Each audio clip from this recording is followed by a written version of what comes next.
ये एक सेल है जो सभी लिविंग टिश्यूज़ का बेसिक यूनिट होता है। ज़्यादातर ह्यूमन सेल्स में एक स्ट्रक्चर होता है जिसे न्यूक्लियस कहते हैं। न्यूक्लियस के अंदर जीनोम होता है। ह्यूमंस में जीनोम 23 पेयर ऑफ क्रोमोसोम्स में डिवाइड होता है। हर क्रोमोसोम्स में डीएनए का एक लंबा स्ट्रैंड होता है जो हिस्टोन नाम के प्रोटीन्स के अराउंड टाइटली पैक्ड होता है। डीएनए के अंदर कुछ सेक्शन होते हैं जिन्हें जीन्स कहा जाता है। ये जीन्स प्रोटीन बनाने के इंस्ट्रक्शन को कंटेन करते हैं।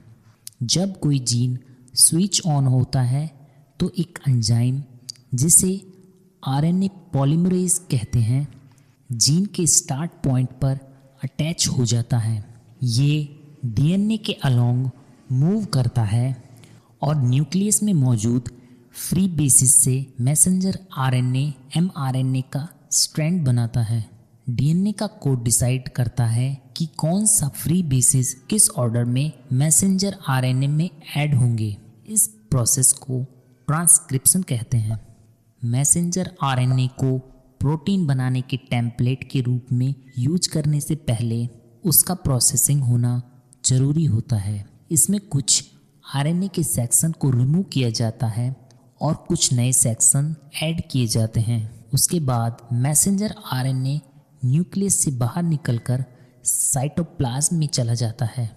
साइटोप्लाज्म में मौजूद प्रोटीन फैक्ट्रीज जिन्हें राइबोसोम कहते हैं मैसेंजर आरएनए से बाइंड हो जाते हैं।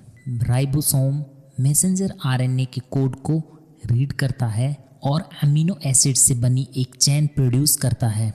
टोटल 20 डिफरेंट टाइप्स के अमीनो एसिड होते हैं। Transfer RNA molecule amino acid को राइबोसोम तक ले आते हैं। मैसेंजर आरएनए को 3 बेसिस से एक साथ रीड किया जाता है।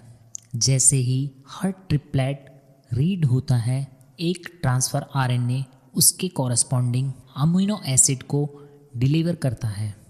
ये अमीनो एसिड एक ग्रोइंग अमीनो एसिड चेन में ऐड हो जाते हैं।